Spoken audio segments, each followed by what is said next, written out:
only for a better health, a better healthy lifestyle, but I'm thankful to him because he's really changed my outlook on fitness and how it benefits us and blesses us as we lead our life and families. And so I want to invite him up. Osiel, Barron, if you can please come up with us.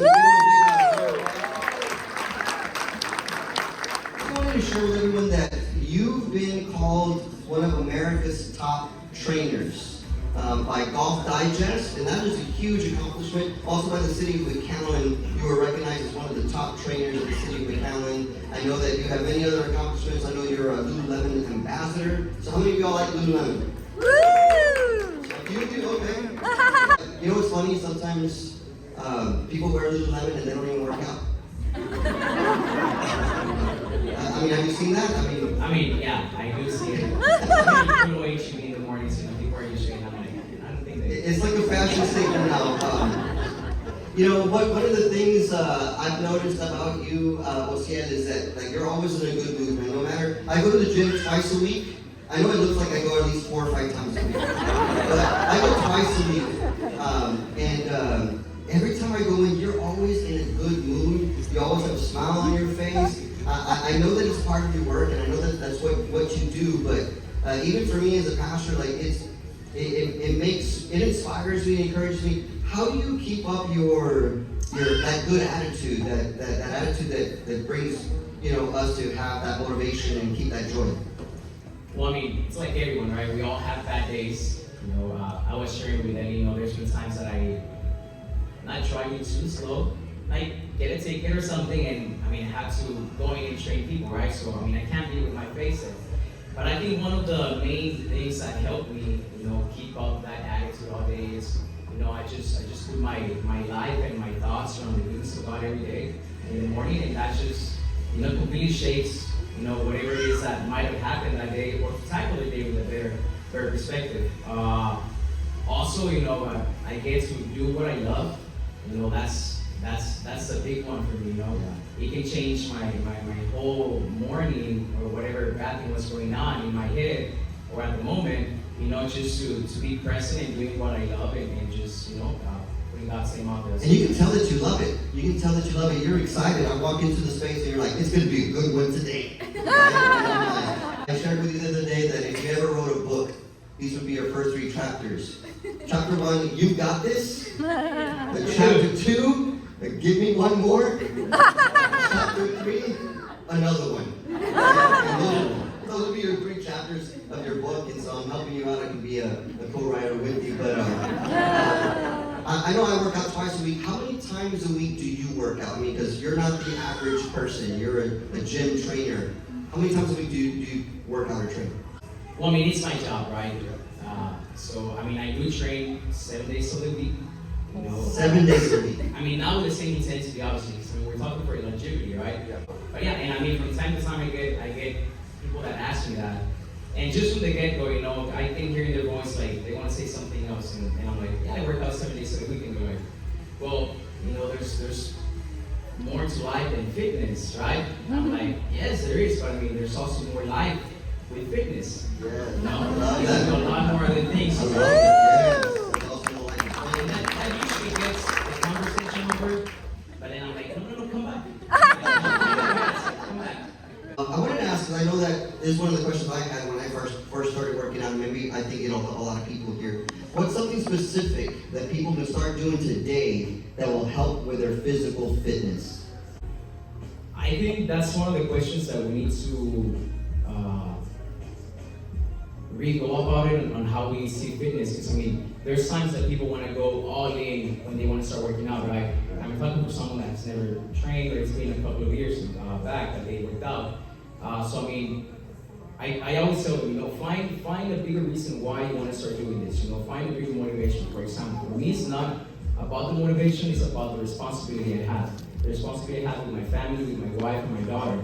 Right? I want to be an asset to them, not a liability. Yes. Right? If something happens, they'll be comfortable knowing that that's God. He can do it.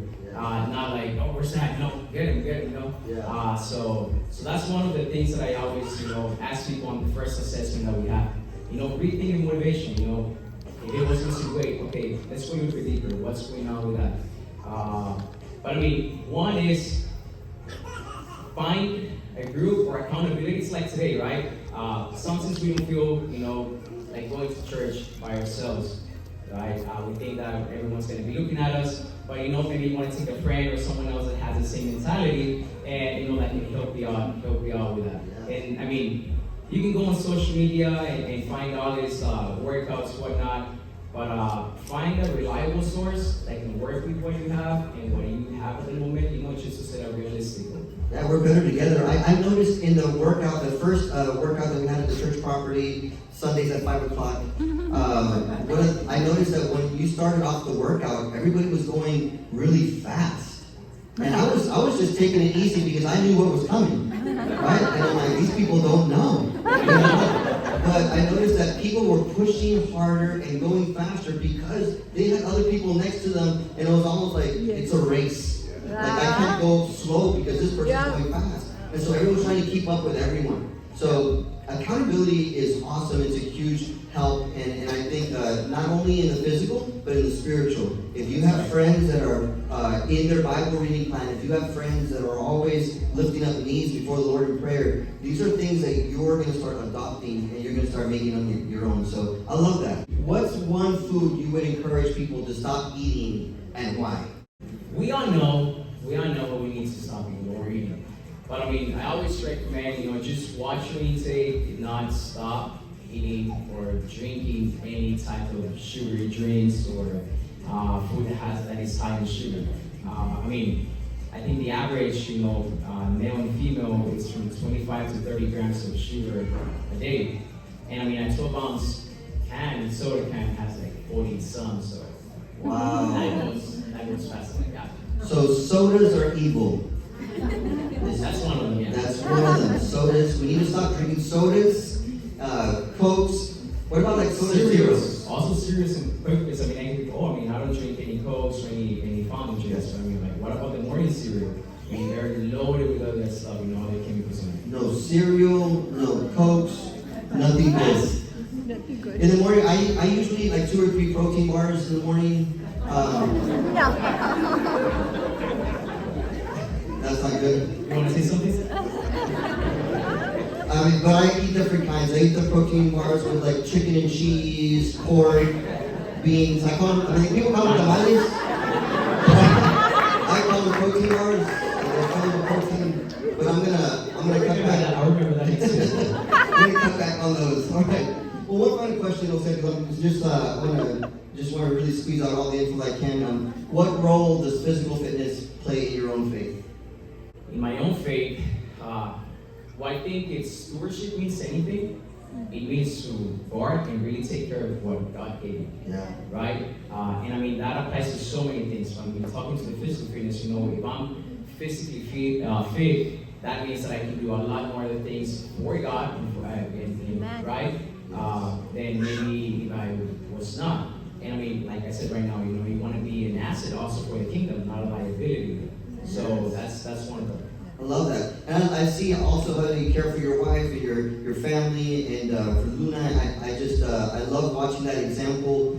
You're not just leading by your words, but you're leading by your example and showing even people at the gym that it's not just about the body, it's about the soul. And I love how you minister to them. Although it's not church, it's almost a gym church, and I love the space. So thank you for being here with us and sharing a little bit of your thoughts. Can you all stand up and give us a round of applause?